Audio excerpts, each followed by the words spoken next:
আমার লেখা আজকের কবিতা জীবন এক জুয়া। পাঠ করছি, সঙ্গে থাকুন। মুহূর্তকে দিচ্ছ ফাঁকি নাকি?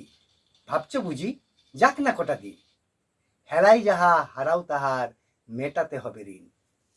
এক জীবনেই চারটি ধাপে চারটি যুগের খেলা, সত্য তেতা দাপর কলি অন্তে চতুর্দোলা।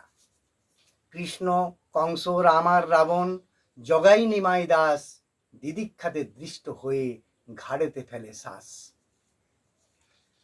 মরণ জেনেও জীবন কেমন বেপরোয়া স্মার্ট, শিশুক্ষুতে নিমগ্ন মন মনিটার করে হাট। প্রকৃতির সাথে দ্বন্দ্বে ছন্দ মরণের কুঁয়ো খুঁড়ছ, জীবনের জুয়া বচনে মননে ধ্বংসের ছবি আঁকছ। আসুন একটু ভাবি, আমি, আমরা সবাই। নমস্কার।